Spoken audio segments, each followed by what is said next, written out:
Telangana BC political JAC రాష్ట్ర coordination committee chairman గా సూదగాని హరిశంకర్ ను ఏకగ్రీవంగా ఎన్నుకున్నారు. బేగంపేటలోని హోటల్ టూరిజం ప్లాజాలో జరిగిన బీసీ జేఏసీ కోర్ గ్రూప్ సమావేశంలో బీసీ నాయకులు ఆయనను ఈ పదవికి ఎంపిక చేశారు. ఈ సమావేశంలో రాష్ట్రంలోని బీసీ ఉద్యమ భవిష్యత్ కార్యాచరణపై విస్తృతంగా చర్చించారు.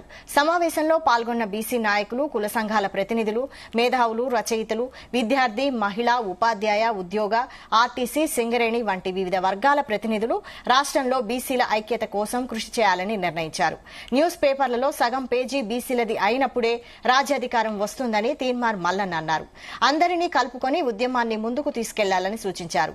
తెలంగాణలో బీసీ ఉద్యమం బలోపేతమైందని, ఈ ఉద్యమానికి ఎల్లవేళలా అండగా ఉంటామని ఉద్యమకారుడు వి ప్రకాష్ స్పష్టం చేశారు.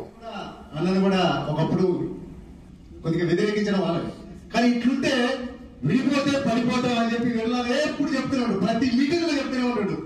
విడిపోతే పడిపోతాం, కలిస్తే ఏదైనా నిలిస్తే మంచి కొటేషన్ కూడా ఉంది. అది విడిపోతే పడిపోతాం, పడిపోతే ఓడిపోతాం, కలుద్దాం నిలుద్దాం అని ప్రతి మీటింగ్ లో చెప్తున్నాడు. అందుకే మొట్టమొదటి టార్గెట్ విఠలనే చేసినాం. హరిశంకర్ విఠలనే టార్గెట్ చేసినాం. అట్లా విఠలతో పాటు ప్రసన్న హరికృష్ణ చాలా మందితో కూడా గత వారం 10 రోజుల నుంచి కూడా